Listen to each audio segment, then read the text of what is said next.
तो बच्चों, ऑसिलेशंस, ठीक है।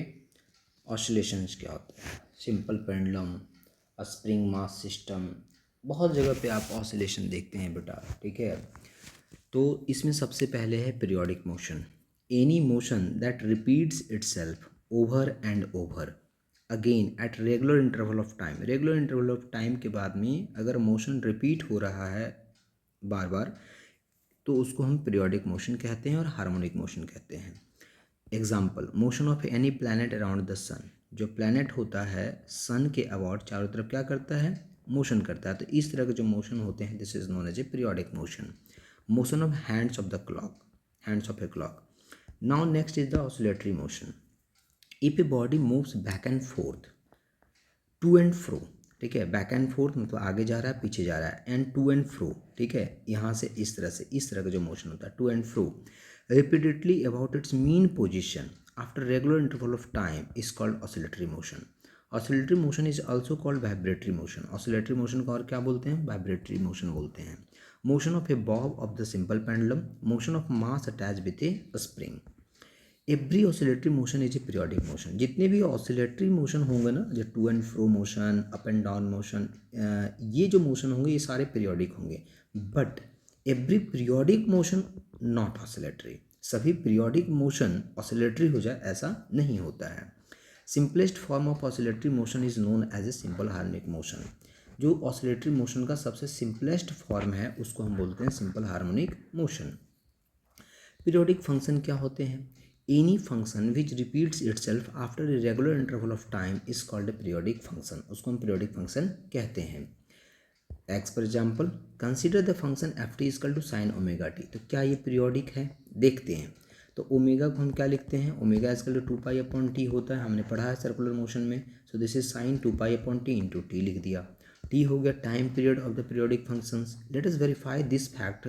Do so to do so replace t by t plus capital t. अगर हम जानना चाहते हैं कि ये पीरियोडिक है या नहीं, उसके लिए हम क्या कर रहे हैं? स्मॉल टी को small t plus capital T is the time period, तो वन टाइम पीरियड से हम उसको रिप्लेस कर रहे हैं। तो f T plus capital T हो गया, so sine omega capital T plus small t. So sine omega से मल्टीप्लाई कर दिया तो omega into capital T plus omega into t हो गया। So f T plus T is equal हो गया sign two pi upon t into t हो गया, टी कट गया plus omega t, and this is sine two pi plus omega t. Sine two pi plus omega t क्या बोलेगा? Sine two pi plus omega t हो जाएगा। फिर से sign, देखो फिर से लिखा है यहाँ पे टू पाई प्लस ओमेगा की वैल्यू लिखना है तो लिख दो two pi upon capital T into t. So this is equal to, फिर से तो फंक्शन वही आ जाएगा। Sine two pi plus theta क्या होता है? Sine theta. So this is sine two pi upon t into t. मतलब फिर से फंक्शन जहाँ से हम चले थे वहीं पे आ गए। मतलब टी पे जो था और टी प्लस कैपिटल टी पे जो फंक्शन है वो सेम है। इसका मतलब फिर से देखो एफ टी आ गया, मतलब F T plus T is equal to F T आ गया। This shows that F T repeats itself after time period capital T.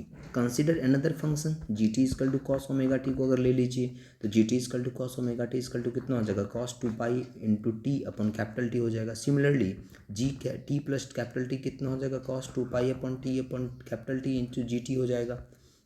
फिर से करोगे तो वही आ जाएगा टाइम पीरियड। फिर से यहाँ पे कितना आ जाएगा? मतलब जो साइन होता है और जो कॉस होता है ये दोनों क्या है? पीरियोडिक है। यहाँ पे फोरियर थ्योरम हमने बताया था आपको, फोरियर थ्योरम की आपके यहाँ पे ज़रूरत नहीं है। Harmonic and non harmonic functions क्या होते हैं समझिए। Harmonic functions, the periodic function which can have represented by a sine और cosine curve are called harmonic function.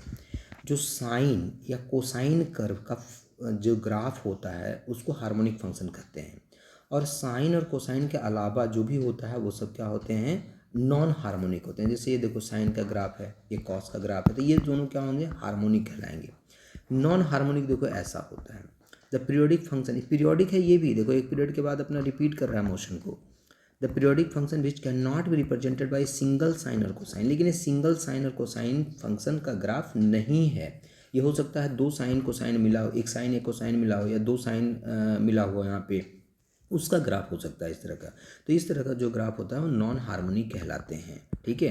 Any non harmonic periodic function can be represented by two और मोर harmonic function.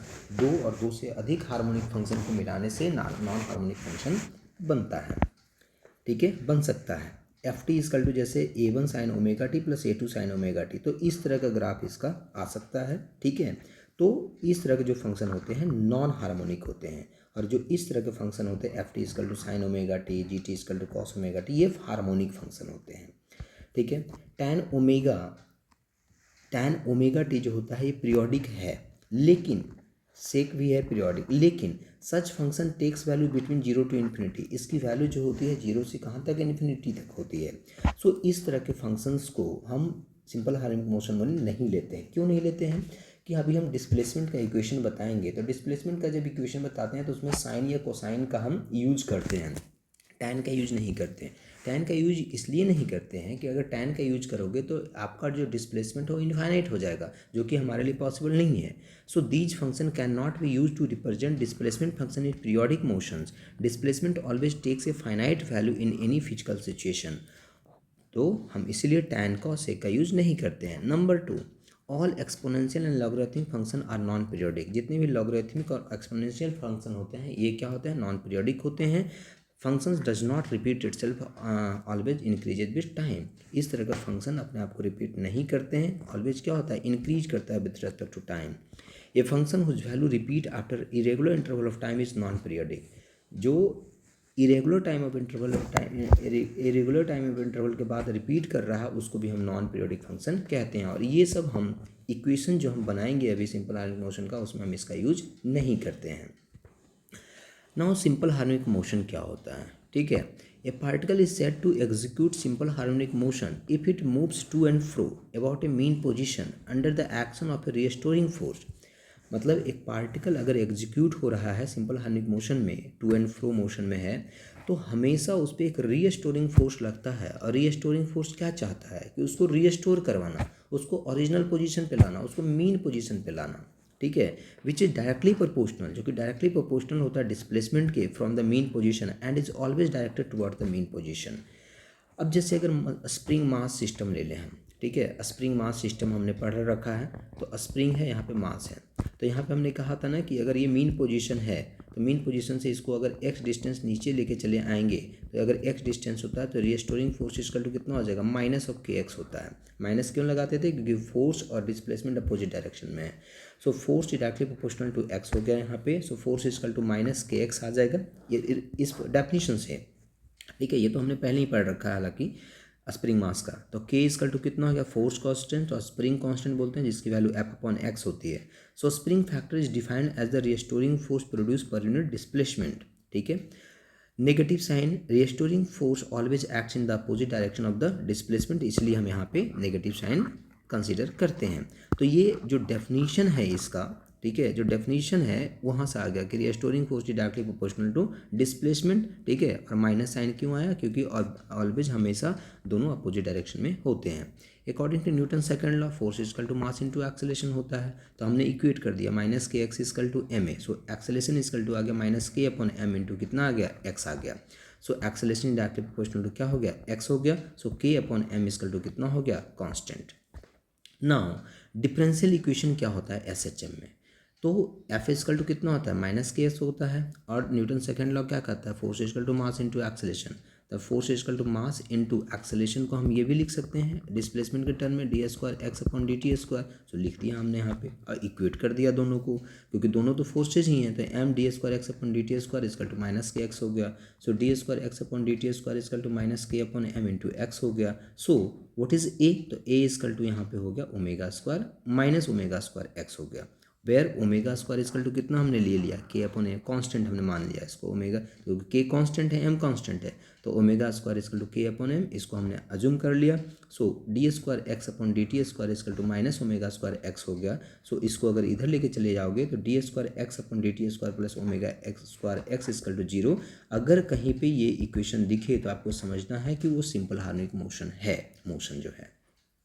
Time period कितना हो गया, तो omega square is equal to के upon m हो गया। सो omega is equal to root under k upon m हो जाएगा। So this is equal to two pi upon t, ठीक है। ओमेगा इजकल टू कितना होता है, two pi upon t. So this is two pi upon t is equal to root under t upon m हो जाएगा यहाँ पे। So T is equal to two pi root under M upon K हो गया। So T is equal to two pi inertia factor, M को क्या बोलेंगे, inertia factor, क्योंकि इनर्शिया जो होता है मास पे डिपेंड करता है, और जो के होता है उसको हम स्प्रिंग फैक्टर यहाँ पे बोलेंगे।